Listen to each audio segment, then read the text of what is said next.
Hi, my name is Ed Harris, and I'm the owner and director of instruction here at the Ed Harris School of Golf in beautiful San Diego, California. And today we're going to be discussing the pitch shot.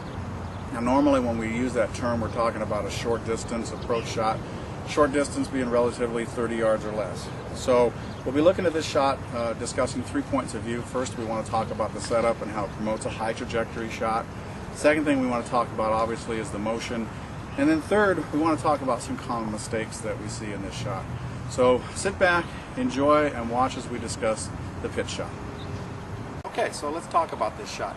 Again, we're setting up to create a short distance, high trajectory shot, so everything we do is going to reflect that. For example, starting with your ball position. Now normally when you're hitting the pitch shot, you're going to be using a high lofted club, preferably a pitching wedge or a sand wedge of some sort, but in any case, the ball position will start in the center of the stance.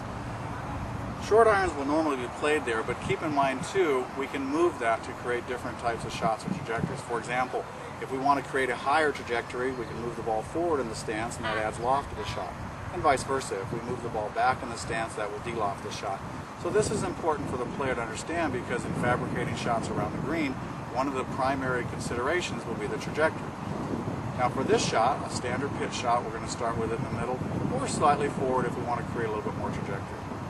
Now, one real important fundamental to set up here is when you do take your stance, normally we recommend that you narrow up the stance a little bit, and you're certainly welcome to open if you'd like, that's a preference.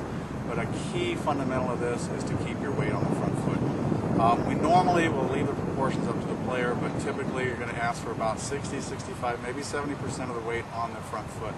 Reason being is actually twofold. One, we don't want you moving around too much, so we're trying to eliminate a weight transfer. But also, we're actually trying to create more of a descending blow. Typically, the adage in golf is if you want the ball to go up, you want to hit down on it. And that's exactly what we'll be doing here. So with the ball position centered or forward and the weight forward, we'll actually be creating a descending blow, which should make the ball come up nice and clean. In regards to the rest of the body, you're going to take a good athletic posture. You're going to bend comfortably from the waist. Arms and hands will be below the shoulders. In regards to your grip, we recommend that you just use your normal, regular, full swing grip, whatever that may be. And in regards to aim, we're usually going to point the club face more at the target.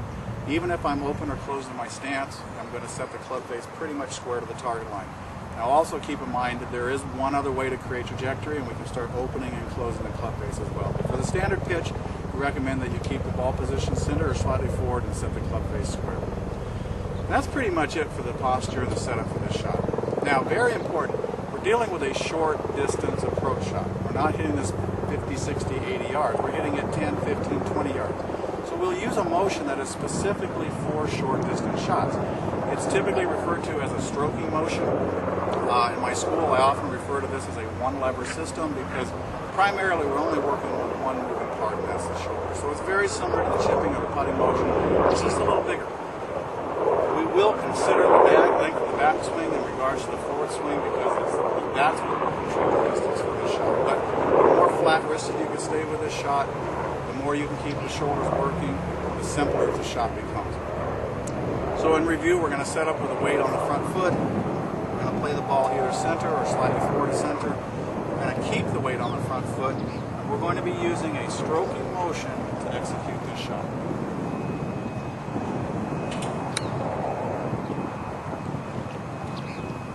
Now, one real common mistake that I see with players in this shot is they have a tendency to get a little handsy.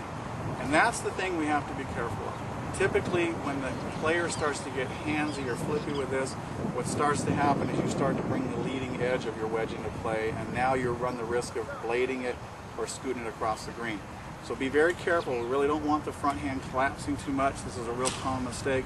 I think one of the other big problems that we see with players is they're not aware of the weight being on the front foot, so it will have a tendency to drift, and many times it will drift to the back foot. And typically, one of the things that will happen when the weight moves back is you'll dump it. You'll hit it fat, or again, you'll blade it and skip it into the ball. So be very careful about those two fundamentals. Keep the weight forward, keep the hands pretty firm for this shot. Remember, it is a short distance approach shot, therefore the motion reflects that. Well, I hope you enjoyed this, and please feel free if you're ever in San Diego to stop by the Ed Harris School of Golf. We welcome you to visit our website at edharrispga.com, and of course, if you have any questions or comments about this video, we'd love to hear them. All right, have a great day. we'll see you soon.